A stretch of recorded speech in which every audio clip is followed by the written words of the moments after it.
everyone, I'm Gemma. I am an intuitive life coach and yoga teacher, and I would love to chat to you today about daily rituals, as you can see. So I've just written a blog about this which goes into it in a little bit more detail, and it's got a whole list of ideas for you to pick and choose if you're going to establish your own daily rituals. So go onto my website gemmaford.com and you'll find it very easily there. So in this video, we're going to have a sneak peek into my daily rituals, and we'll start off with the morning. I actually have a couple of lunchtime and evening.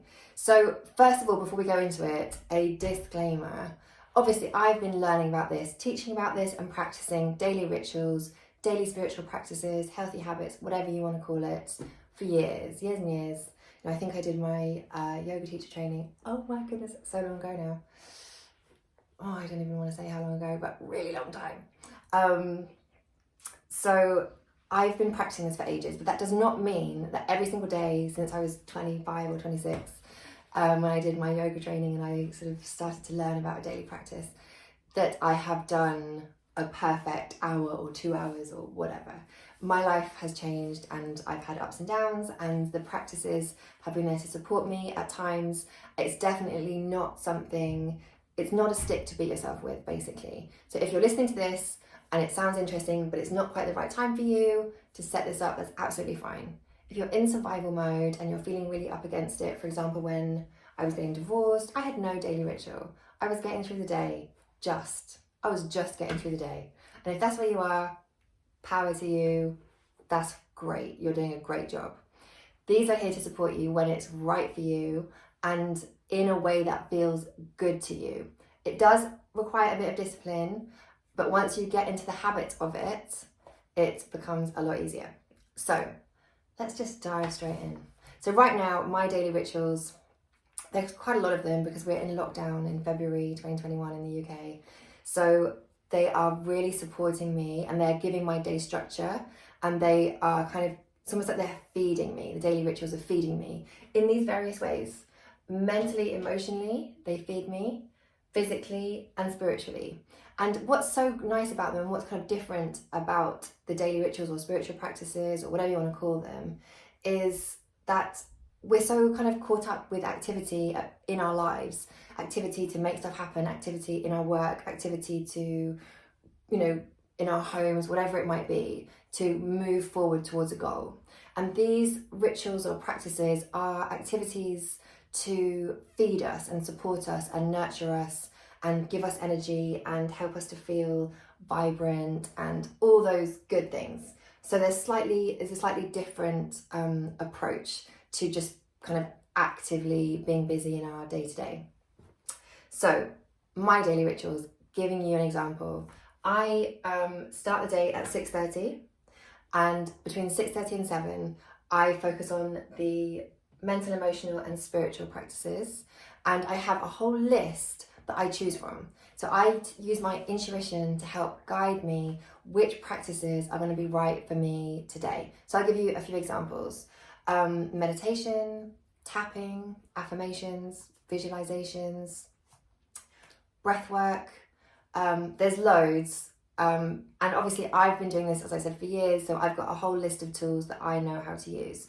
I recommend, if you're just starting out, pick one or two things and just stick with them to start with.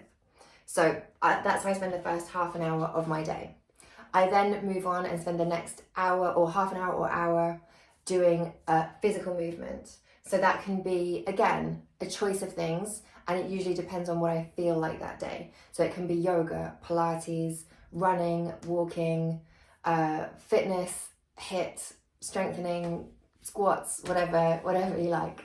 A really fun one, if you haven't tried it, is when you're feeling a bit uninspired with the movement part, is to just whack on your headphones, put on some of your favorite tunes and just move, dance, move, stretch, whatever. Just move in a very free way, in any way that feels good to you. So that's the morning. Then I move into my day. At lunchtime, I find it really, really helpful to, again, take a bit of a break, a bit of a mental, physical kind of time out. So that can be a nap on my bed. That can be a yoga nidra, lying down, which is a type of yoga meditation, which is amazing. It can be just listening to an audiobook.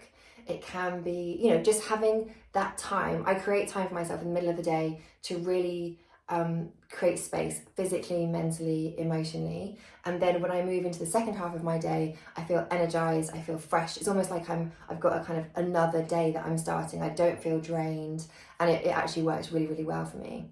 And then in the evening, so people do tend to focus on the morning rituals, but you can have rituals throughout the day. So bookending the day is really nice, having something in the evening to kind of wind down the day. So in the evening, I will tend to have an Epsom salt bath with loads of essential oils in.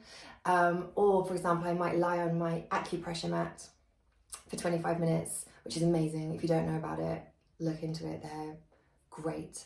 And then perhaps read a book, have some lavender essential oils or some other essential oils on my pulse points and on my pillow, and then just calm, ready for sleep, and then have a beautiful night's sleep.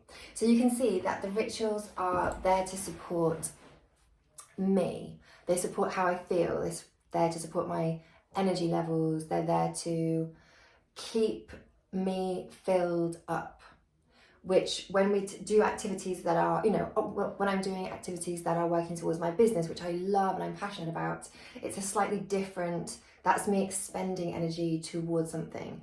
These daily rituals are there to almost give you energy, and they really do. When you get into the habit of doing just 1 or 2 in the morning to start with, whatever works for you, and commit to it consistently.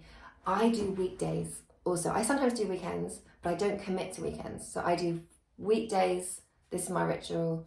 At the weekends, I give myself freedom to do a bit more. But obviously, I move my body and, you know, it feels good. But I don't commit to it, so I'm not kind of committed to it every single day for the rest of my life.